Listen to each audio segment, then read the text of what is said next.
easy day, but there's a lot to cover. So, oh boy, we're back with division. So you guys are going to be rationalizing again, just like you were in grade 10. Sometimes, if you have a division statement with radicals, sometimes you can simplify just by reducing things. So by figuring out, well, what is the square root of 12? So let's see, that is what, the square root of 4 times the square root of 3. So check this out. Just recopy the denominator. Now, instead of evaluating the square root of 4, I'm going to write it as square root of 2 times the square root of 2. Recopy my square root 3. So now everything's being multiplied in the top and the bottom. So I can say, well, okay, square root 2 divided by square root 2 is 1. So now I've managed to get rid of my radical in the denominator. There's nothing I can simplify in the top. Can I go 2 and 4? Do they have a greatest common factor bigger than 1? Yeah, you can divide them both by 2. So divide them both by 2 in the top. You would get 1. In the bottom, 4 divided by 2 is 2. So now I got 1 times square root 2 times square root 3. So I'll recombine that and write square root 6. And then in the bottom, I just have a 2. So now you've completely simplified it. Okay, and for whatever reason, we consider it not simplified if you have a radical in the bottom. So the goal is, simplify slash, I don't know how to write this, simplify or get rid of the radical in the denominator. Oh, that's what. Right? In grade 10, you guys called it rationalizing. Like, we don't like radicals in the denominator. I mean, you guys might, but mathematicians don't. Yes? So what happens when you bring the square root 4 out and you end up with a different answer? When I bring it out? Yeah, so I'm not bringing, I'm just writing equivalent forms, right? Yeah. Square root 4 1 should just go 2 times 2 square root. Oh, had you written this as 2, yeah, then you wouldn't have been able to simplify that. Okay. And then you would have had to use maybe the next strategy that we're going to use in the next question to get rid of the radical. And I shouldn't say get rid of, it might cancel out, but if it doesn't, you're just writing an equivalent form that doesn't involve a radical. So if we look at the next example, so on this one, I do believe, if we try to reduce it, we won't get rid of everything. So let's try. You should always try to reduce it by simplification. So square root of 8, well, it's 4 times 2. I'm just going to write it as square root 2 times square root 2 times square root 2, just so it's completely simplified. Okay, and then the square root 6, well, that's square root 3 times square root 2. And I need to get rid of both of those radicals in my denominator if I want to simplify completely. So I can get rid of 1. So square root 2 divided by square root 2 is 1. But I still have a square root 3 that just isn't going to cancel. So what we can do, and maybe I'll just type this on the computer so it's nice and neat. We can rationalize, and this is what you guys were doing in grade 10. So we can rationalize the square root 3 by multiplying the fraction by square root 3 over square root 3. How's that?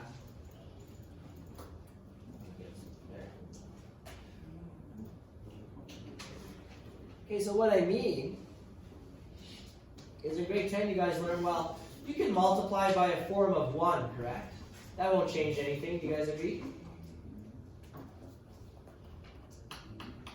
Yes or no? Yeah, multiplying by 1 doesn't change anything. Right, so this is 1. But what happens when you go square root 3 times square root 3 in the bottom? That would give you the square root of 9, which is 3. So that's called rationalizing the denominator. So when you get this square root 3 times square root 3, I'm just focusing on the denominator, well, that is 3. So now I have 6 times 3 in the bottom. And in the top, I got square root 2, square root 2. So this is 2. Right, so I got 3 times 2. And then I multiplied by square root 3, so I better do it in the top as well. And that's 6. So I get 6 times square root 3. And then I can reduce some more because 6 divided by 6 is 1.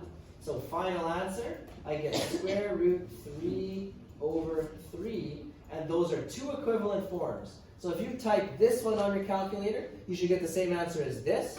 The only difference is this has been rationalized. There's no radical in the denominator. So it's like completely simplified. Okay? That is basically what we're doing today. So there'll be some practice on simplifying in general. And then we'll also be likely rationalizing denominators or hopefully canceling them away as we simplify. Yes? So this is rationalize. That just means eliminate denominator radicals. Yeah, eliminate radicals in the denominator. And in general, like most questions won't tell you to rationalize. It's just expected that if it says simplify, you'll be like, okay, so that means I got to rationalize too. If I need to, yeah. Now it's funny to me because in grade 12 pre-cal, they don't seem to care about radicals in the denominator. So you could leave like a final answer with like a square root 3 in the bottom, and you wouldn't lose any marks. But in grade 11, it's part of the curriculum getting rid of it. So you could just not mark it that way, though. I could mark harder, yeah, but I don't. Yeah, I recommend not doing Yeah. that. So here's another just guided example on rationalizing the denominator. So it's just saying like you're multiplying by a form of 1, so the value doesn't change the actual fraction. So if you ever have, like if you're trying to say, get rid of this square root 2, so you got 1 over square root 2, and you want to rationalize it, multiply by whatever's in the denominator over itself. So you have a form of 1. And then you'll always get a perfect square that goes away, right? You guys see how that works? Like the genius of it? You're just basically making a perfect square that's a form of 1. So what happens is you might introduce radicals into the numerator, but that's fine because apparently we don't care. It's just in the denominator that we don't like. Okay? So that's called rationalizing the denominator. And this is considered, when you have it in this format, that's the simplest form. So we'll just do a bunch of practice on that. So let's try a couple examples. I'm going to put my pen. So the first one, you're just going to multiply by the square root of 7. There's no simplifying you can do. Okay, so I got a form of 1. Square root 7 divided by square root 7 is 1. In the numerator, I'm going to get 3 times the square root of 7. But in the denominator, square root of 7 times square root 7, well, that's the square root of 49, right? Which is a perfect square, and you get 7. So you're done. You've now simplified it. Yeah, just leave your final answer like that. This one here is very similar to A. It looks like you can simplify this a bit. Well, it's sort of up to you, if you can simplify the square root of 8, like that's square root 4 times square root 2, right? So the square root of 4 is 2, but you still have a square root of 2 left over. So we're going to need to rationalize because nothing in the numerator is going to cancel it out. So I'm going to multiply this by square root 2 over square root 2. I'm also going to go 2 divided by 2 is 1, so I'll do that at the same time. And now I have square root 3 times square root 2, which is square root 6, and then square root 2 times square root 2, which is 2, and I no longer have a radical in the bottom. So we're happy. We're happy, right guys? Yeah. Yeah, I really dislike this unit, but there we are. Now in C, maybe we can simplify, because I'm seeing some big numbers, so maybe there's some potential for things to simplify out. Like 20 is, 4 times 5, so square root 4 times square root 5. 50 is, I don't know, I'm trying to use perfect squares, like it's the square root of 25 times the square root of 2. No matter how you break it down, you will eventually get to the same answer as everybody else, right? So like if you were thinking, well, I was going to write square root 5 times square root 10, right? And then square root 10 is square root 5 times square root 2. You're still going to get a 5 square root 2. It might take you a little bit longer. I'm going to get it because the square root of 25 is 5. So in the bottom, I'm going to get 6 times 5 times square root 2. In the numerator, I'm going to get 3 times 2 times square root 5. what do we got? 3 times 2 is 6, right? You guys agree? Yeah. So that's 6. And 6 divided by 6 is 1. So I'll do that. And what have I got left over? I'm just going to rewrite it so it's not so messy. You got square root 5 over 5 times square root 2. So do I need to rationalize?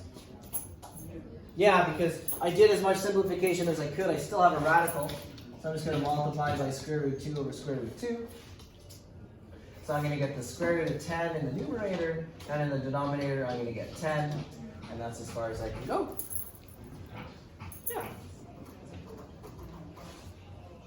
You know what? This is an opportunity for you to practice your mental math, because that is a big piece of the grade 12 course, is just being generally pretty fluid with doing, you know, up to 12 times 12 in your head, and canceling, manipulating numbers, figuring out greatest common factors so you can reduce things. Because again, like, you know, 85% of the marks on your exam are no calculator. So we've been a little lazy. I shouldn't say we, like, probably many teachers have encouraged you to use a calculator when they probably shouldn't have. And you guys get that frantic look in your eyes and I'm like, there's no calculator on this, but you should be fine. In general, mental math abilities are pretty handy in life. Like, yeah, you can always use a calculator, but I can have an answer in about 2 seconds and you're still whipping out your phone to get your calculator. It is what it is. Try going through your life being a math teacher, because all your friends are like, well, come on, math teacher, come on, why can't you do this? And I'm like, I'm a math teacher, not a freaking human calculator. Yeah, it's the most annoying thing. It's like, oh, you teach math, so therefore you should be amazing at mental math. Do you know all of your times? I am pretty decent at mental math. Exactly. But all my friends are like, it'll be the most ridiculous thing. It will be like, 24 times. how much time does it take us to get there for 394 kilometers? It's like, come on, you know? And I'm like, I'm not a freaking human calculator. Like, You are. Anyways, I don't want to rant. Okay, let's take a look at these. No. Come on. So these ones, I guess the thing to watch out for, we now have some binomials. So what do we want to make sure we do with binomials so we don't mess up when we start multiplying them by things? Yes, put brackets around them.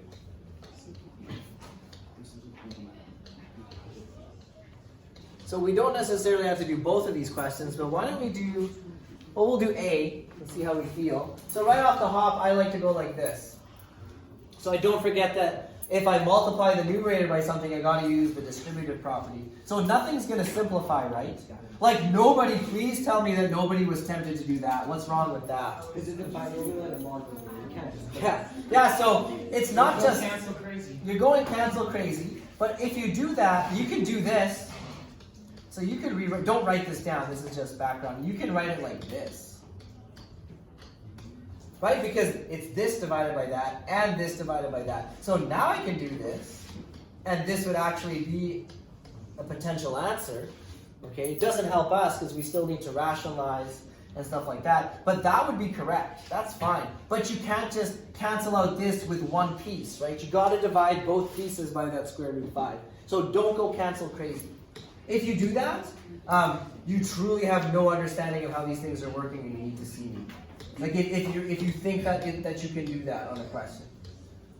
I see it on the grade 12 pre-calc exam all the time.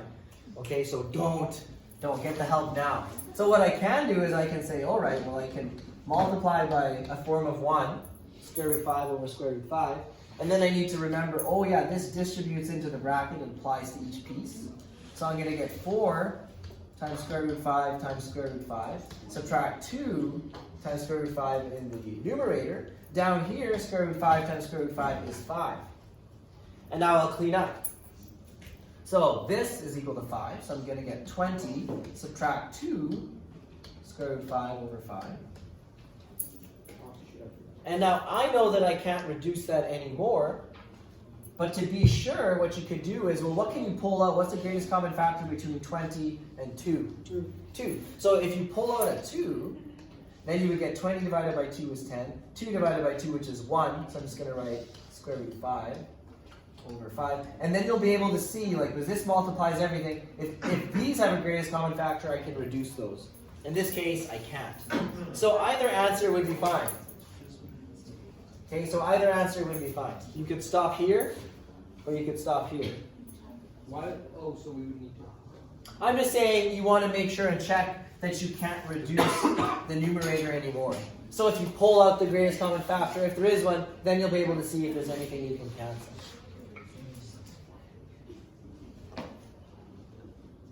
You will be getting marked on completely simplifying things. Okay? So I'm not going to give you a question that says, oh, rationalize this. Like I would just give you this and I would be like, simplify. And then you would do all this work. Okay? I don't think we need to do B. Let's see what else we got coming up here. I think we got, I'll tell you what, I'll give you an answer for B. If you're looking for the answer, you're going to get this.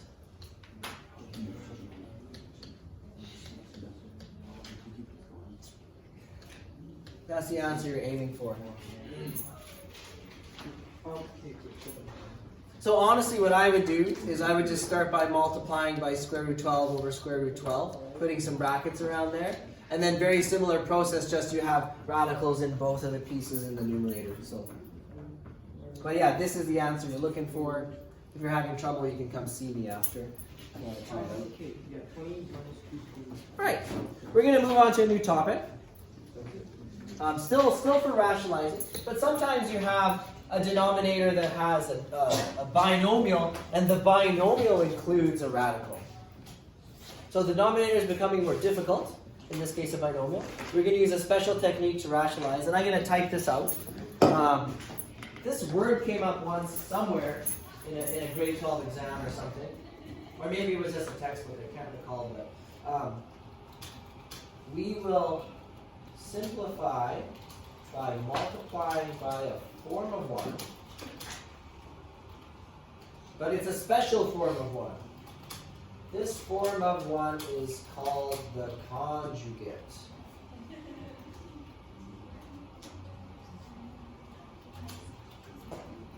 The conjugate is simply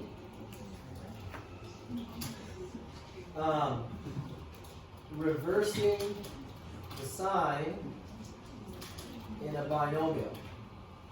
So write that down and then I'll show you an example and you will understand completely. You'll never forget. We're going to drag this down. What's a conjugate? So you reverse the sign of a binomial, that gives you the conjugate. So for example, the conjugate of this one, so I'm just going to write conjugate is, are you guys ready? You want to take a guess? Just reverse the sign. What do you think the conjugate is? 3 squared minus 1. Oh, never mind. You're almost there. Yeah, square root of 3 minus 1. That's the conjugate. Well, it's the opposite of square root. Now, what does this do for us? Well, I'll show you in a moment, because it's not obvious. Oh, no, it doesn't then. It doesn't then. So, we're going to use this conjugate to simplify this first one. So, because this is a binomial, it's not enough, like if I just multiply, don't write this down, if I just multiply by the square root of 3 by this, like this form of 1, this is going to be 3. But then, what am I going to get? I'm going to get a plus square root 3. So really, I've just traded them, and I still have a radical in the denominator, and that doesn't help me. If you multiply by the conjugate, however, watch what happens. So if I just extend my line here a bit, and I say, oh, this is square root 3 plus 1, so I'll multiply by the conjugate. Is this a form of 1? Yeah. Right? It's the same binomial over the same binomial, so it divides out to 1. But now what do I have here? What is this? Oh, isn't that a It's something special. different squares? Yeah, it's a difference of squares. And what's the formula for difference of squares? Well, it's a squared minus b squared. So if you square everything and you have a square root, will the square root go away? Yeah. Let's actually FOIL it out and just make sure, but it seems to make sense. So we'll leave the numerator alone for a second, but we'll just note we need to distribute that into the brackets. But in the denominator, we're going to get square root 3 times square root 3, which is 3. Then you're going to get square root 3 times negative 1, so you get a negative square root 3. Then you're going to go 1 times square root 3, which gives you a positive square root 3. And then you got 1 times negative 1, giving you negative 1. So, does that cancel out? A negative square root 3 and a positive square root 3? You betcha. So this is just 0. And then you have 3 minus 1, which is 2. So our denominator no longer has that radical in it. In the numerator, actually, if I'm really clever, I'm not going to distribute this into the brackets. Why? Like right now, it's outside the brackets, and look what my denominator is. So will I be able to divide it out? Well, yeah. You should. It should If I distribute it into the brackets, then I'm going to have to pull it out again at the end. Right? Like I'm going to get this, and then I'm going to say, oh, well, I can pull out a 2. So what I'm going to do in this case, whoops, I'm just going to write it like this. So with brackets. And then when I get to this step, I keep forgetting my brackets there. Now I'm going to say, oh, well, 2 multiplies everything. So I can go 2 divided by 2 and get 1. And my final answer is square root 3 subtract 1. And you're done. That's cool. That's it. So when you see a binomial in the denominator, you will multiply by its conjugate to get rid of it. If there's a radical, right? Otherwise, you're just making the question needlessly harder. So let's try part B. So, I see a radical, I see a binomial. So I say, okay, multiply by the conjugate. So just flip the sign. If it's positive, it becomes negative. If it's negative, it becomes positive. Make it a form of 1. Put brackets around everything so you don't forget. And then happy multiplying. I do suggest that you actually use the formula a squared minus b squared. So just confirm, you should get a difference of squares every time. This term is a, so if you square it, you should get 2 squared, which is 4, square root of 3 squared, which is 3, so you're going to get 12. So you get 12, and then it's a squared minus b squared, so minus. This is b squared, so 1 squared is 1. So you get 12 minus 1. Way less work, right? I'm just going to have to go down at an angle here a bit. So 12 minus 1 is 11. So I like to just do my denominator first. And now for the top, it's not a difference of squares. I'm going to have to FOIL it out. So I'm going to have to go this one times that and times that. So I'm going to get 2 times, or I'm going to get square root 3 times 2 square root 3, which is just 2 times 3, right? And then I'm going to get square root 3 times negative 1, so I get negative square root 3. And I'll switch colors very briefly. Then I'm going to go negative 1 times this and times that. So I'm just going to get negative 2 square root 3. And I'm going to get negative 1 times negative 1, so plus 1. And this is horrible, but there we go. Okay, what do we get? So this is 6 plus 1, which is 7. And then negative square root, are these like terms? Yeah. Yeah? So how many square root 3's do I have? Yeah, negative 3, square root 3, right? Just add the coefficients. So negative 2, subtract 1. And there's nothing I can pull out, right? Those are both prime, so I'm done. Over 11, right? Yep, over 11. Yes, sir. There. I feel like again, this stuff is pretty easy when you're watching me do it, but it is quite hard on your own. There's a lot of steps to remember. There's a lot of places where you can go wrong when you're foiling things out. So practice is your best remedy. Put some brackets around it. And you're going to multiply by the conjugate of the denominator. So 3 plus 2 square root 6. 3 plus 2 square root 6. Brackets. Okay, double check. Is this a difference of squares? Yes. So in the denominator, I'll just go to the next line. This is a, this is b, right? It's a squared minus b squared is the formula for a difference of squares. So I'm going to go 3 squared is 9. And then throw the negative sign in between, because there it is. And when you square this, what do you get? 4 times 6, which is? 24. Very well. In the numerator, be very careful. Is it a difference of squares? No, it's not. It kind of looks like it, like 2 binomials negative sign, positive sign, but you'll notice that A and B are different, right? So you'll just have to FOIL it out. So I'm going to make an extra big division line here, because I'm going to need more room. This times this, that times that. So I'm going to get 3 square root 2 times 3, which is 9 square root 2. And then I'm going to get this one times this one. So multiply the coefficients. 3 times 2 is 6. And then for the radicals, you're going to get square root 2 times square root 6, right? Just multiply them together. Which, yeah, we can simplify. So we'll leave it like this for now. And maybe in a different color, I'll do the other one. So now I got to go negative 6 times 3, which gives me negative 18. I go negative 6 times that one. So negative 6 times 2 is negative 12. And then I have that square root 6. I'd recommend doing that, just that step and not mucking around too much trying to simplify as you go. Eventually you'll get there. So see if anything simplifies, like, well, square root 6 is just square root 3 times square root 2. Do you guys agree? Yeah. So, square root 2 times square root 2 is 2. So I'm going to get a 9 square root 2. 2 times 6 is 12. And then what do I have left over here? Yeah, I got rid of those. So I still have a square root 3. And then I had a subtract 18, which I guess I'm going to recopy. And can I simplify this one down anymore? The square root 6? Wait, hold up. Give me 1 second. Like, can you simplify it? Like, it's square root 3 times square root 2. Can you pull anything out or anything?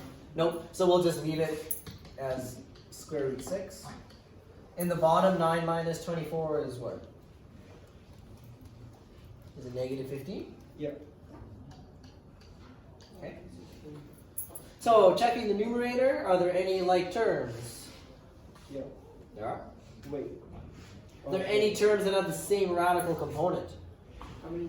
Square root 2.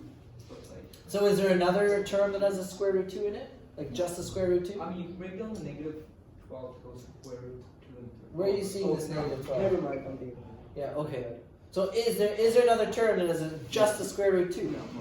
No. Right, this one has a square root 3, this one has nothing, this one has a square root 6. So there's no term that matches that one, no term that matches that one, no term that matches that one. The only thing we could potentially do is, yeah, someone said it, you could divide by 3 because 9, 12, 18, 12, and 15 are all divisible by 3. So there's 2 ways to do it. I prefer to pull out the 3 from the numerator. So to say, okay, well, I can open a bracket. 9 divided by 3 is 3. 12 divided by 3 is 4. 18 divided by 3 is 6. And then 12 divided by 3 is 4 again. And in the bottom, this is 3 times negative 5. Do you guys agree? Yes. So this is multiplying everything, meaning it's common to old terms. Same thing down here. So I can go 3 divided by 3 is 1. And now you've reduced it as much as you can, so I'm going to recopy what I have left. And that was a brutal question. There. If I gave that to you in a test, I would consider that a pretty tricky question. Yeah, I think so. Every single thing. If we did like a little mini quiz, like just at the end, just for fun, and I gave you one question like this, I wonder how many people will get it perfect without a single mistake. I would say, in my experience, maybe about half. Well, that's Yeah. bigger than expected. Yeah, it might be less. I don't know. Okay, any questions? Okay, do we want to do another one? Because it's just going to be more of the same. I think we might even have a couple, maybe one other thing to do here. Let me see. Well, maybe.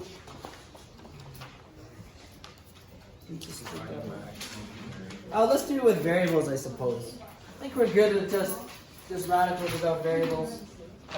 If you want, I can give you solutions to these.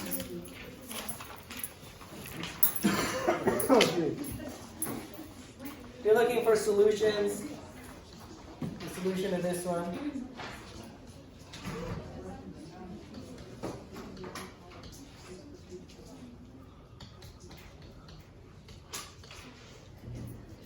Oh, that's it. Like that is the solution. So it looks like the denominator will go away at some point. And then for part B, looks like the denominator goes away again. Doing one of these would probably be good practice. Like you should add it on to your homework. Homework is boring and Snapchat is just right there on your phone. Don't get distracted.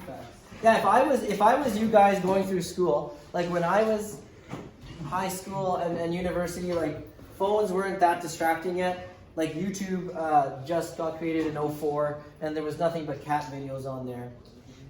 Until about probably around 08, 09, you started getting a lot of distracting things. Snapchat, like it's just like your phone really wasn't horribly distracting. So if I was you guys, when I'm studying, I would legitimately put my phone in a different room and turn it off when I was studying. Because otherwise I know it would be distracting. Yeah, here's who's in psychology? So this is what you do. You ask people how often you think their phone distracts them when they're studying. And then you give them the challenge, like, okay, set up a video camera, study for an hour with your phone, then you'll record yourself. Well, it'd be better if you didn't know you're getting recorded. But anyway, you'd be surprised watching the video and going through and counting how many times your phone distracted you. You'd be surprised. Who wants to watch like an hour of footage of them just studying? You can like. I don't use I don't know. Well, like. Do you guys think you're distracted by your phones? Let's see your phone. Yeah. Yeah? Yeah. Oh, nobody can multitask.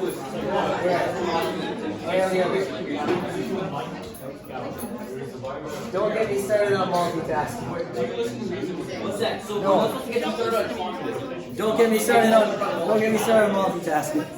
What about multitasking? You can't multitask. So what's the Nobody can I multitask. just think it's funny, but you know something's on phones, like Snapchat. I get distracted. I don't. Okay, grade 11. Hello. Hey. When I call you to attention, let's get going. So, you good? Let's finish this. We're gonna do it with some variables, and then we'll be done. And then I'll edit the video, edit all that crap out. So, what are we gonna do? Well, I guess we'll simplify.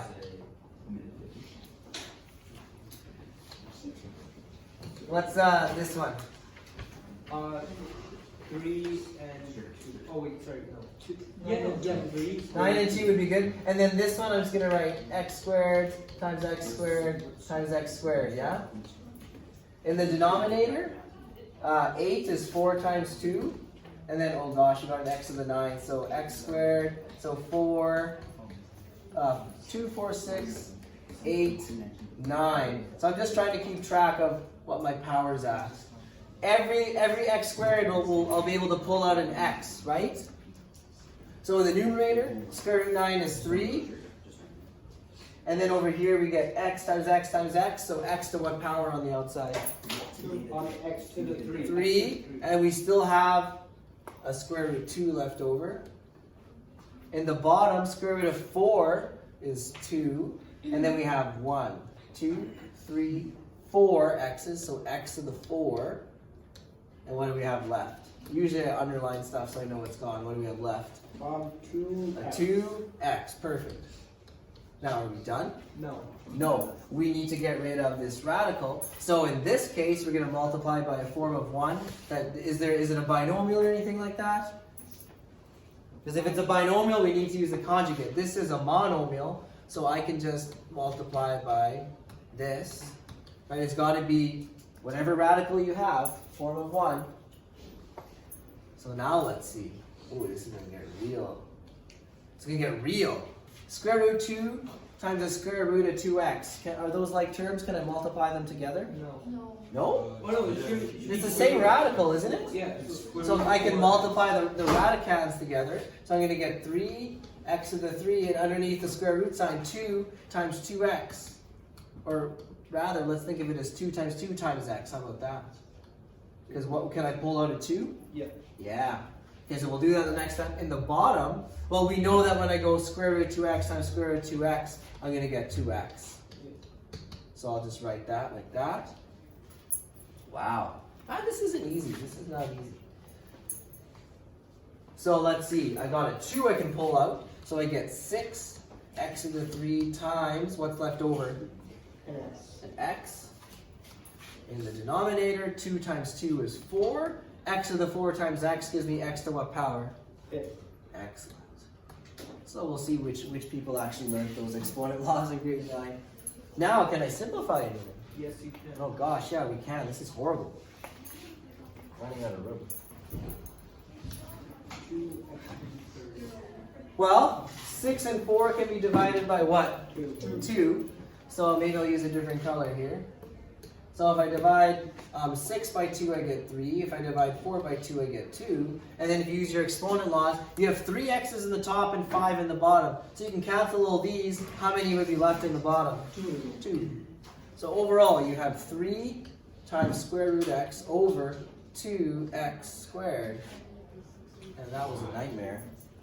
And we should also state our permissible values. We go back to the beginning. Here, can I plug in anything for this? Yeah? Okay, why? Because it's an even and an even, so that means that x is. Yeah. So if I plug in a negative number, it'll go away because it's an even power. What about down here? If it's an even and an odd, x has to be. Okay, so when you have two restrictions like that, your final function will take the most restricted one. So this I can plug in anything. This one I can't. So overall for x, it has to be greater than or equal to 0. So you write x greater than or equal to 0. So that was that yesterday? The last few days we were working on those permissible values? So that's a massive question. Wow. I guess we should do another one. Any questions about that one? Kind of brutal. Lily, did you like doing that? No. No? Oh, I have a question. Yeah. So when you multiplied by square root of 2x, why didn't you like distribute it into 3x cubed? Let's go back. Where was that? Well, this is a monomial, right? So we all agree that it doesn't matter what order I multiply stuff in. So I just did the terms that are like terms, and I got, I got the square root of 4x, which I wrote like this, right? And then it's just multiplied by that. I can't multiply those two things together. This doesn't have a radical. Although you could write it with one, right? But yeah, that's a good question. Anything else? Okay. Alright. Let's do this one. Hopefully it's a little less hard. Well, 27 is what, 9 times 3? So I'm going to write square root 9 times square root 3. And just to be different this time, I'm going to be writing it as separate square roots. Right, so instead of writing it all under one, I'm going to write it like that. Because that's another way you can write them, right? In the bottom, I got the square root of 3, which I can't break down. But x to the power of 3, I could write it as x squared times that. Oh my word. Square root of 9 is 3. Square root of x squared is x. Square root of x squared is x. How many x's do I have in the numerator then? 2. Did I forget anything? Am I missing? I can't. Yeah, so I did that, that's that. These two gave me the x squared. Yeah, so don't forget that you still have a square root 3. In the bottom, we'll have a square root 3 still, because that won't go away just yet. But x squared, the square root of x squared is x. That one I can't get rid of. So I'm just going to get an x from this one, and then this one I get square root x. Does anything cancel?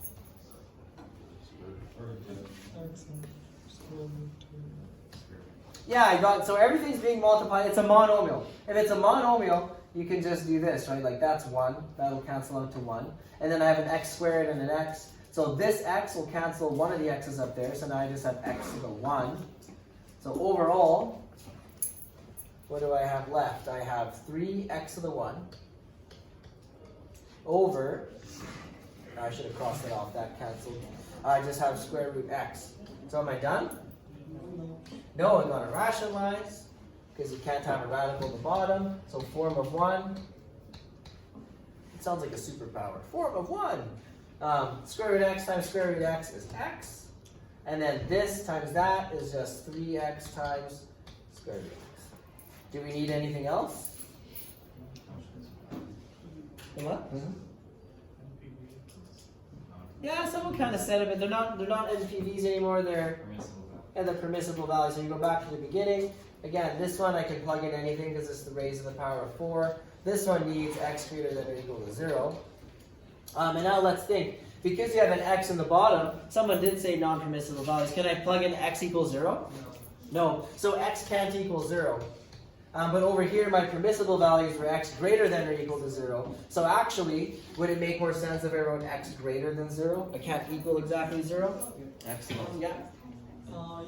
You can cut x at the last term. Here? Yeah, you can cut the x. I can't write the x. Oh, I can simplify the x. Yeah. Yes, good point. Yeah. Well, I didn't realize I could go x divided by x. Yeah. Yes or no? Yes. Yeah? Okay. I think that's right. So final answer. Do I still need to have my condition x greater than 0?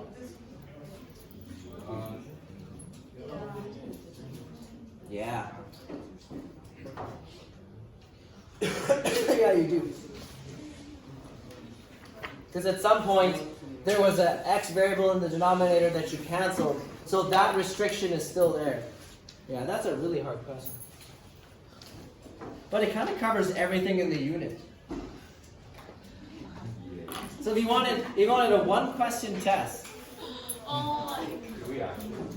I think it would be a disaster. I think I get a 0. Because if for some reason you choked on it, then you would not do very well. Yeah. I'd rather, and giving you smaller chunks and more opportunities seems fair. Okay, so that's it for the notes. That was a long lesson. We'll do exercise 46. Thanks for your attention.